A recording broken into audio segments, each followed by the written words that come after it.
Now, y'all know me. I'm always down for lost books and discussions surrounding lost books or topics of the Bible, Adam and Eve, so on and so forth. I'm always down for that. So when I came across the video, the lost book of Adam and Eve has been found and reveals terrifying secret. Can't lie. I was intrigued. All right, so let's get to it. Let's check it out. Who is on the Lord's side? Let him come to me. It's a big day. For the first time in over 6 decades, fragments of a biblical book have been uncovered. The tale of Adam and Eve is one that's deeply woven into the cultural fabric of many countries and cultures. The tale of the Garden of Eden stands out as perhaps the most captivating. An age-old legend, preserved in a text known as the Sefer Temuna, or the Book of the Image, offers a unique perspective. For thousands of years, the story of Adam and Eve, which was marked by the forbidden fruit, the serpent's deception, and their expulsion from paradise, has remained deeply ingrained in our collective consciousness. All of you are the descendants of that first man, Adam. Could there be more at play? Is there a hidden book that adds more details? For years, scholars have tirelessly searched for this elusive text. Now, archaeologists claim to have found it.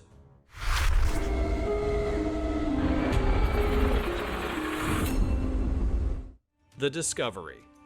The books of Adam and Eve were unearthed in the Egyptian tomb of Tutankhamen and were published in 1926. This discovery is one of the oldest texts still in existence. It originates from Egypt right at the beginning of Christianity, and it's about to go up for auction. This text explores the lives of Adam and Eve after their expulsion from the Garden of Eden. While the authenticity and dating of these writings have been debated, the books of Adam and Eve offer a That's like the biggest what if to me. One of the biggest what ifs. Because as soon as you hear Adam and Eve and their expulsion from the Garden of Eden, I immediately say in my mind, well, what if that didn't happen? Where would we be? Like, how different would things be right now?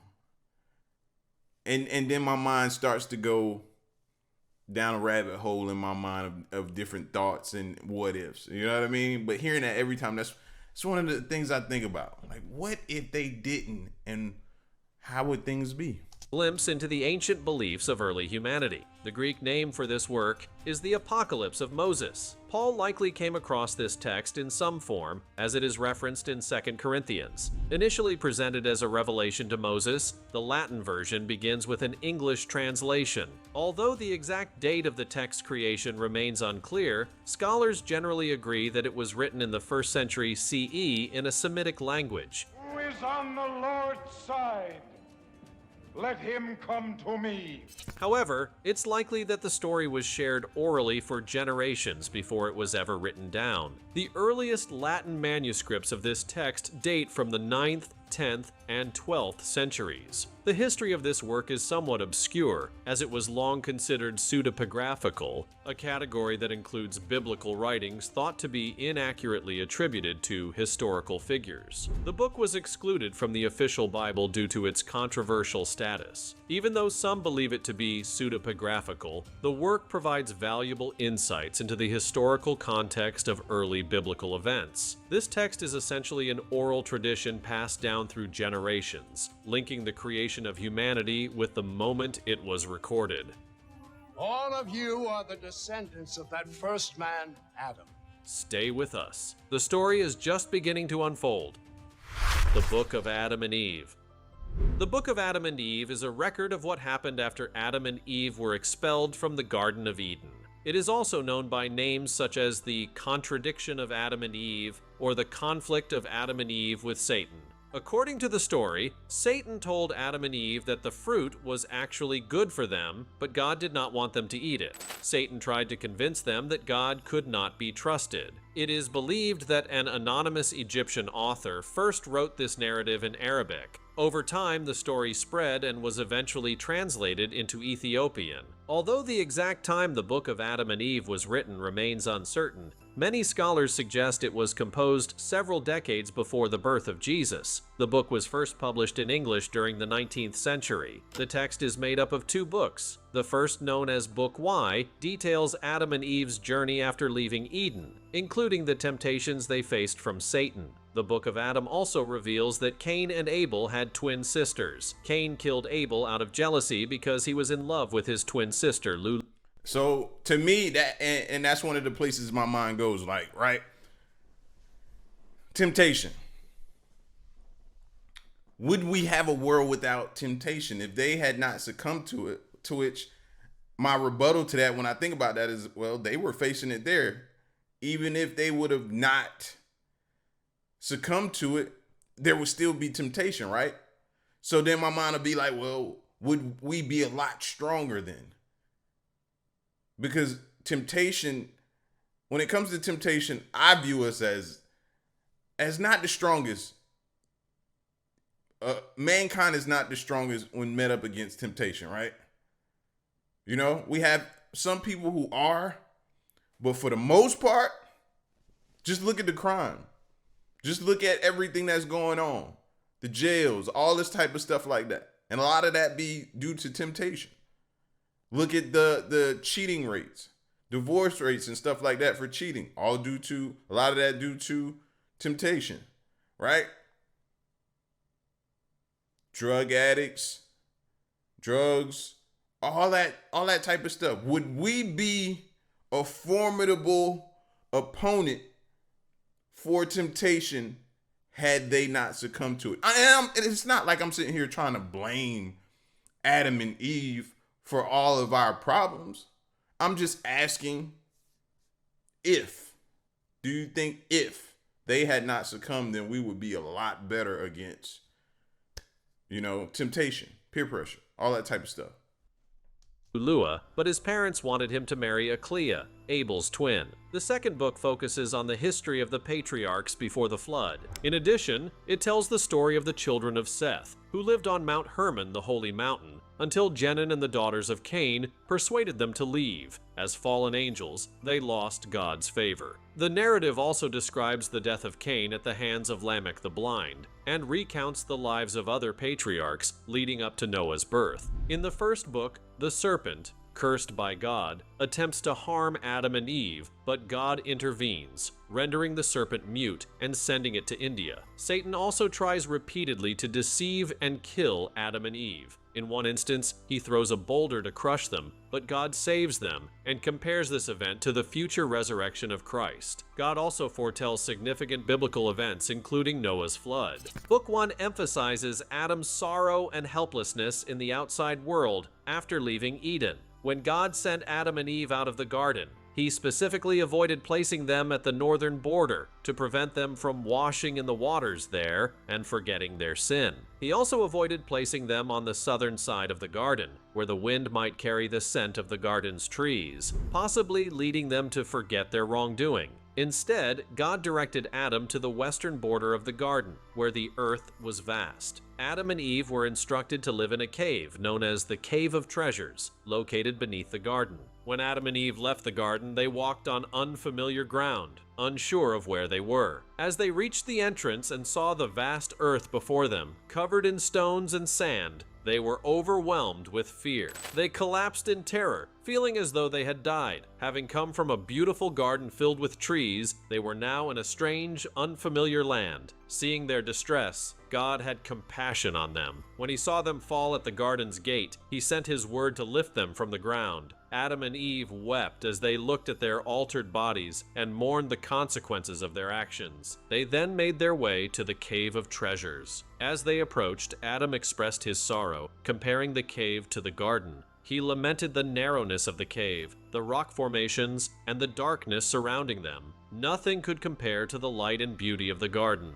Adam had no desire to enter the cave, but he accepted God's command, knowing he would sin again if he did not comply. On the 43rd day, they emerged from the cave, weak and famished from fasting and praying in sorrow over their transgression. They climbed the mountain to the west of the garden to seek God's forgiveness. In their sorrow, Adam and Eve prayed for mercy, but something unexpected happened. God looked upon Adam's mourning and spoke to him. He reminded Adam that when he was in the garden, he knew neither hunger nor suffering. He had neither physical weakness nor sleeplessness. But now, having entered this strange land, Adam was facing new trials. Then, God commanded the cherub at the garden gate to take fruit from the fig tree and offer it to Adam. The cherub obeyed, bringing 2 figs, each on a twig, and throwing them toward Adam and Eve from a distance, as their flesh could not approach the fire. At first, angels had trembled before Adam, but now he trembled before them. Adam and Eve took the figs and recognized them as coming from the trees where they had once hidden.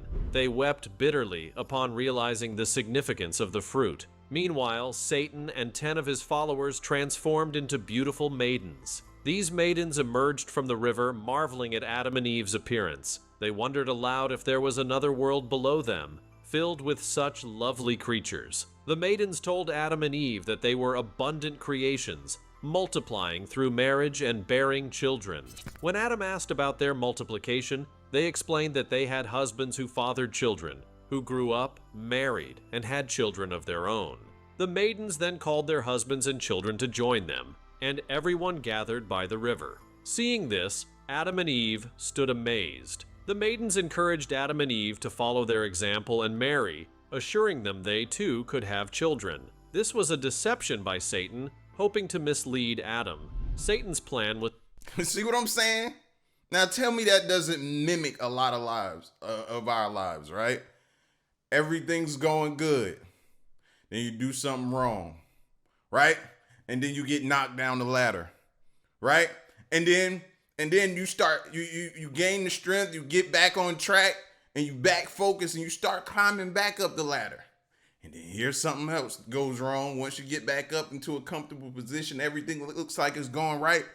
Here comes other temptation and different things that happen and to knock you back down the ladder. Isn't this a perfect depiction of our lives? It's like, man, that's why it makes me be like, what if? What if? Was to exploit Adam's earlier disobedience, believing that since Adam had eaten the forbidden fruit without dying, God's commands could be disregarded. He only decreed upon his death and plagues and trials until the day he shall come out of his. At his death the decrees were sealed, along with the plagues and trials that would follow, continuing until the day of his eventual return. If he were to be deceived into taking Eve as his wife without God's explicit command, God would strike him down. Meanwhile, the temptation to sin gripped Adam. He considered giving into it, but stopped himself, fearing that disobeying God's will would result in his death. Adam and Eve, in their distress, turned to God in prayer while Satan and his followers retreated to the river. They returned to the Cave of Treasures, where they both prayed through the night. Adam, standing in prayer, was uncertain of how to pray, as his heart was troubled by the thoughts of marriage to Eve. He continued in this state until dawn. God was pleased with Adam's sincerity, recognizing the prayer from his heart. The word of God then came to Adam, saying, "If only you had shown this same caution from the beginning, before leaving the garden and entering this land." Shortly after, God sent the angels, the ones who had brought gold, incense, and myrrh to Adam, telling him that his respect for the sanctity of marriage was noted. The angels instructed Adam to take the gold and give it to Eve as a wedding gift. He was then to present her with incense and myrrh, binding her to him in marriage and making them one flesh. Adam listened to the angel's command, placed the gold in Eve's garment, and betrothed her with his own hand. The angels then instructed them both to fast and pray for 40 days and nights. After that period, Adam was to join with his wife, and their union would be pure, ensuring they would have children who would multiply and fill the earth. Adam and Eve accepted the angel's guidance, and after the 40 days of fasting and prayer, they came together as directed. From the time Adam left the garden until his marriage to Eve, a span of 223 days passed, equivalent to 7 months and 13 days. Thus, Satan's attempt to mislead Adam had failed, but the story didn't end there. When the time for Eve's childbirth arrived, she suffered greatly. Adam, heartbroken, prayed to God for her relief, fearing for her life. God saw Eve's distress and granted her deliverance. She gave birth to a son and a daughter. After the birth of Seth, Adam lived for another 800 years, during which time he fathered many sons and daughters. Adam rejoiced. 800 years. It's another question down my rabbit hole of thoughts, right? Could we be living longer and it not come with, looking like you're 800? 800, you could live longer and look like you're 20 something. But the thing is, could we be living longer? Did that alter that? Did certain things alter our life expectancy? Like, these be those questions, man, those what ifs when you hear the stories and recount them. For all we know, man, you can mess around and been imagine 500 years or 800. Imagine that. 800 years. Rejoiced in Eve's recovery and the children she had borne. He cared for Eve in the cave for 8 days after the birth. They named the son Cain, meaning hater, because of the hatred he showed toward his sister in the womb. The daughter was named Lulua, meaning beautiful, as she was considered more beautiful than her mother. After the 40 days of nursing, Adam decided to make an offering for their children. Eve agreed, and they made an offering for Cain first, followed by another for Lulua after 80 days. Soon, Eve conceived again. After the term of her pregnancy, she gave birth to another son and daughter. The son was named Abel, and the daughter was called Aklemia. As with Cain and Lulua, Adam made an offering for Abel after 40 days, and for Aklemia after 80. The children grew stronger with time, though Cain became hardened and domineering toward his younger brother. Abel, on the other hand, had a gentle nature and obeyed his parents. In Book 2, the sons of God mentioned in Genesis 6:2 are identified as the descendants of Seth, while the daughters of men are those descended from Cain. Under the influence of Jenan, son of Lamech, the Cainites persuaded the Sethites to leave their holy mountain and descend into the valley below. Jenan, who is credited with inventing musical instruments, commonly attributed to Jubal, also created weapons of war, typically ascribed to Tubal-Cain. Cain, the first murderer, spoke to his brother Abel. While in the field, Cain rose up against Abel and killed him. The Cainites, descendants of Cain, became known for their extreme wickedness, committing acts of murder and incest. After corrupting the Sethites, their offspring became the Nephilim, the mighty men described in Genesis 6. These beings were ultimately destroyed in the flood, as recounted in works like the Book of Enoch and Jubilees. The difference between the Book of Genesis and the Book of Adam and Eve.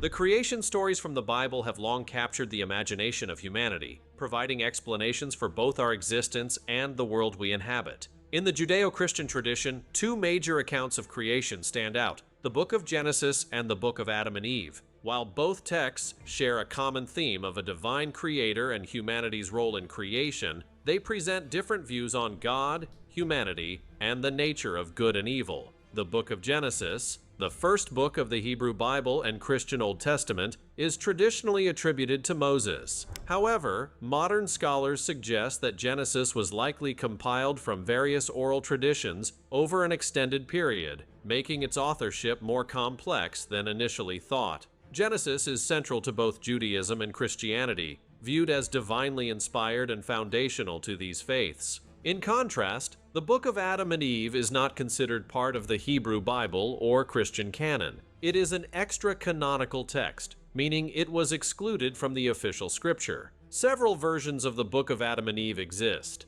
and scholars generally place its origins around the 1st century AD, though some suggest it may be older. Though not part of the canonical Bible, the Book of Adam and Eve has influenced certain Christian interpretations of the creation story. One key difference between these two texts lies in their portrayal of creation. In Genesis, the first chapter presents a majestic, orderly account of creation. God speaks creation into existence, separating light from darkness, land from water, and establishing the heavens and the earth over 6 days. This account emphasizes divine authority and purpose in shaping the world. Humanity, both male and female, is created in the image of God on the 6th day, marking humanity's distinct role in creation. The second creation story in Genesis 2 gives a more detailed account of how humanity was made. In this version, God forms Adam from the dust of the earth and places him in the Garden of Eden, a paradise brimming with plants and animals. Then God creates Eve from Adam's rib, establishing her as his companion and helper. This version highlights a more hands-on, personal You hear that, ladies? Helper. Helper. Huh? Helpmate? Anyone? Huh? I just emphasized that because I knew that was gonna cause some conversation or some trouble in some households. You know what I mean? Just hearing that. Just don't hurt to just remind helper. Just a little reminder, you know? Helpmate, helper. Just playing though. Oh man. approach to creation, emphasizing humanity's bond with the natural world. In contrast, the Book of Adam and Eve goes into greater detail about Adam's creation, describing God breathing life into a figure made from clay. It also offers an expanded view of Eden, portraying it as a paradise that existed before humanity's arrival, fully formed with all its beauty. Both accounts emphasize humanity's special status in creation. In Genesis, humans are made in the image of God, implying a unique capacity for reasoning, morality, and forming a relationship with the divine. However, Genesis does not assign specific roles to men and women. In the Book of Adam and Eve, distinct roles are given to both. Adam is presented as active and strong, responsible for tending to the garden, while Eve is depicted as more passive and inquisitive. This differentiation in roles has influenced how some Christian traditions interpret gender dynamics and hierarchy. The concept of the fall, humanity's disobedience to God, appears in both stories. In Genesis, the serpent tempts Eve to eat from the tree of knowledge of good and evil. Eve then shares the fruit with Adam, leading to their expulsion from Eden. Although the serpent is not directly identified as Satan in Genesis, its role in the fall is clear. Humanity Just had to share that fruit, didn't you? Didn't you? And we just blindly just go. Look at us. Huh? We still doing that to this day.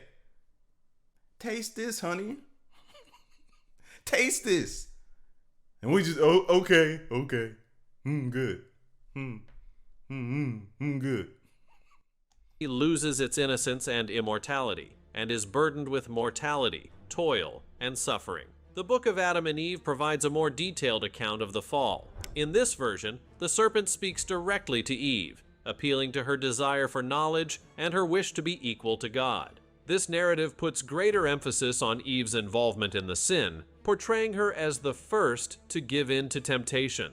The Book of Adam and Eve also introduces the notion of shame and the need for clothing after the fall. Ultimately, both texts serve as warnings about the consequences of disobedience and the complexities of human nature. Genesis highlights God's power and order, showing humanity's unique place in creation, though this is tainted by sin. The Book of Adam and Eve, on the other hand, delves more into the psychological motivations behind the transgression, focusing on the introduction of shame and suffering. Some interpretations of this text stress the idea that women are responsible for sin. So what I was about to say, if there were no women, would there be any sin?